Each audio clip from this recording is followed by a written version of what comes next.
అందితే జుట్టు, అందకపోతే కాళ్ళు అనేది చంద్రబాబుకు తెలిసిన విద్య అని మాజీ మంత్రి, వైసీపీ నేత అంబటి రాంబాబు వ్యాఖ్యానించారు. ఏపీలో కేంద్ర మంత్రి అమిత్ షా పర్యటనపై మీడియాతో మాట్లాడిన ఆయన కూటమి నేతలపై సంచలన ఆరోపణలు చేశారు. గతంలో అమిత్ షా తిరుమలకు వచ్చినప్పుడు చంద్రబాబు తన వర్గంతో రాళ్ల వర్షం కురిపించాడని, ఇప్పుడు ఘనస్వాగతం పలుకుతున్నారని, చంద్రబాబు అందితే జుట్టు లేకపోతే కాళ్ళు పట్టుకుంటాడని సంచలన వ్యాఖ్యలు చేశారు. అలాగే ఏపీలో ఎన్నో సమస్యలు పెండింగ్లో ఉన్నాయని, తెలంగాణ నుంచి రావాల్సిన 8,000 కోట్ల బకాయిలు, కృష్ణా జలాల సమస్యలు ఉన్నాయని, అమిత్ షా వీటి గురించి ఎందుకు ప్రస్తావించడం లేదని ప్రశ్నించారు. ఇక విశాఖ స్టీల్ ప్లాంట్కు 11,440 కోట్ల ప్యాకేజీ ఏ లెక్కన ఇచ్చారో కార్మికులకు కూడా అర్థం కావటం లేదని తెలిపారు.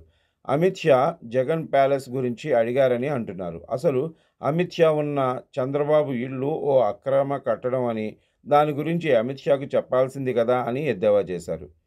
అమిత్ షా చెప్పడం వల్లే గతంలో పవన్ కళ్యాణ్ ఉప ముఖ్యమంత్రిని చేశారని, ఇప్పుడు లోకేష్ను డిప్యూటీ సీఎం చేస్తామంటే అమిత్ షా ఒప్పుకోలేదని తమ వద్ద సమాచారం ఉందని అంబటి రాంబాబు తెలిపారు. చంద్రబాబు జగన్ మీద బురద జల్లే ప్రయత్నం చేస్తున్నాడని, పనిచేసే ప్రతిసారి జగన్ తప్పిదం అని చెప్పడం సరికాదన్నారు. ప్రకృతి విపత్తులు జరిగితే ఎన్డీఆర్ఎఫ్, మానవ విపత్తులు జరిగితే ఎన్డీఏ వస్తుందని అమిత్ షా అంటున్నారని, మరి తిరుపతి ఎందుకు రాలేదని ఆయన ఎద్దేవా చేశారు. కూటమి ప్రభుత్వం అసమర్థ పాలన చేస్తుందని, చంద్రబాబు ఏదేదో మాట్లాడుతూ అందరి బుర్ర పాడు చేస్తున్నారని అంబటి రాంబాబు పేర్కొన్నారు. భారతదేశానికి హోంమంత్రిగా ఉన్నటువంటి అమిత్ షా గారు రావడం జరిగింది. ఆయనకి కూటమి నాయకులు పెద్ద ఎత్తున స్వాగతం పలికారు. నేను పత్రికలో చూశాను, పూలవర్షం కురిపించారంట. కూటమి నాయకులు, తెలుగుదేశం పార్టీ నాయకులు పూలవర్షం కురిపించారు. ఆయనకి ఘన స్వాగతం పలికారు. నాకు ఈ సందర్భంలో ఒకటి గుర్తొస్తుంది. చంద్రబాబు నాయుడు గారు 2014-15లో కూడా ముఖ్యమంత్రిగా ఉన్నప్పుడు పార్టీ నుంచి బయటకు వచ్చిన తర్వాత, పార్టీ అంటే కూటమి నుంచి బయటకు వచ్చిన తర్వాత, ఇదే అమిత్ షా గారు అప్పుడు హోంమంత్రిగా ఉండి మన తిరుమల తిరుపతి దర్శనానికి వచ్చారు. అప్పుడు ఏ వర్షం కురిపించారో గుర్తుందా? రాళ్ల వర్షం కురిపించారు. ఎందుకు ఈ విషయాన్ని ఈ సందర్భంగా గుర్తు చేస్తున్నానంటే, నారా చంద్రబాబు నాయుడు గారు నచ్చకపోతే రాళ్ల వర్షము కురిపించగలరు, నచ్చితే పూల వర్షము కురిపించగలరు. నచ్చితే అనే మాట అంటే కంటే అవసరం ఉంటే అని చెప్పవచ్చు. దానికే పర్యాయ పదం ఏంటంటే, అందితే జుట్టు, అందకపోతే కాళ్ళు పట్టుకోగలిగిన అత్యంత సమర్థవంతమైనటువంటి రాజకీయవేత్త భారతదేశంలో ఎవరైనా ఉన్నారు అంటే అది సాక్షాత్తు నారా చంద్రబాబు నాయుడు గారు అని నాకు అనిపిస్తుంది. సరే, ఎనిగా కూటమిలో మీరున్నారు.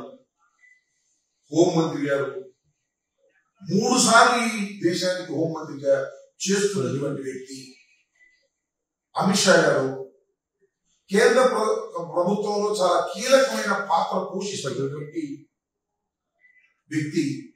ఆయన మన రాష్ట్రానికి వచ్చారు, స్వాగతం పలికారు, బాగా. మనకు ఇన్ని సమస్యలు ఉన్నాయి ఈ రాష్ట్రంలో. సమస్యల పుట్ట ఎందుకు అంటున్నారంటే, మనం విభజన జరిగి 11 సంవత్సరాలు అనేక సమస్యలు అపరిష్కృతంగా ఉన్నాయి. కృష్ణా జలాలకు సంబంధించి అపరిష్కృతంగా ఉన్నాయి. జగన్మోహన్ రెడ్డి గారి టైంలో 8,000 కోట్ల రూపాయలు విద్యుత్ బకాయిలు మనకు తెలంగాణ నుంచి రావాల్సి ఉంటే దాన్ని కొలిక్కి తీసుకొచ్చి కేంద్ర ప్రభుత్వం చేత తక్షణమే ఇవ్వమని చెప్పేసి ఆదేశాలు కూడా ఇవ్వడం జరిగింది, ఆర్డర్స్ కూడా ఇవ్వడం జరిగింది. అఫ్ కోర్స్ కమిటీ పోయింది, దాని ప్రాముఖ్యత పోయింది. ఇలాంటి సమస్యలు అనేకమైనవి పెండింగ్ లో ఉన్నటువంటి తరుణంలో అమిత్ షా గారు మన రాష్ట్రం వచ్చినప్పుడు ఆ సమస్యల మీద దృష్టి పెట్టి ఎంతో కొంత పరిష్కార మార్గాలని అన్వేషించవలసినటువంటి తరుణంలో మరి ఆయనకంట బ్రహ్మాండాన్ని విందించారంట. విందించి కరగట్టు పక్కన ఉన్నటువంటి ఒక అత్యంత అందమైన భవనంలోకి తీసుకువెళ్ళి కృష్ణానది ఒడ్డున వారికి విందు చేసి అటు నుంచి చూస్తుంటే అక్కడ కనకదుర్గమ్మ వారు దర్శనం ఇస్తున్నటువంటి ప్రదేశంలో వారికి విందించి చాలా విషయాలు మాట్లాడారంట. ఏ విషయాలు మాట్లాడారో తెలుసా మీకు? ఇవాళ వాళ్ళ పత్రికలో రాశారు.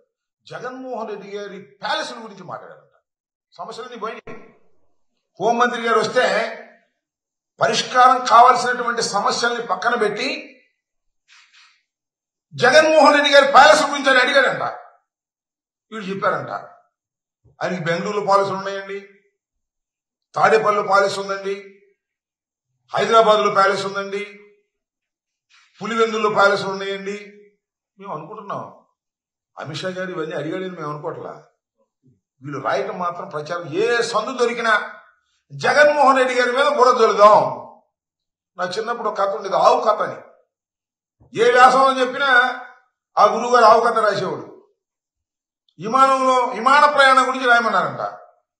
విమాన ప్రయాణం చేస్తున్నాను, కిటికీ పక్క నుంచి కిందకు చూశాను, ఆవు కనపడింది, ఆవు తెల్లగా ఉన్నాను, ఆవు పాలించను. ఈ రకంగా ఆవు కథలాగా జగన్మోహన్ రెడ్డి గారి మీద బురద జల్లేటటువంటి కార్యక్రమాలు చేసేటటువంటి పద్ధతుల్లోనే ఇవాళ అమిత్ షా గారు లాంటి వ్యక్తి వస్తే, హోంమంత్రి వస్తే, ఆ సమస్యల పరిష్కారం కోసం కాకోకుండా, రాష్ట్ర సమస్యల పరిష్కారం కోసం కాకోకుండా జగన్మోహన్ రెడ్డి గారి మీద బురద జల్లేటటువంటి రాతలు రాయటం కోసం ఉపయోగించుకున్నారు అనేది నా అంశం ఇక్కడ.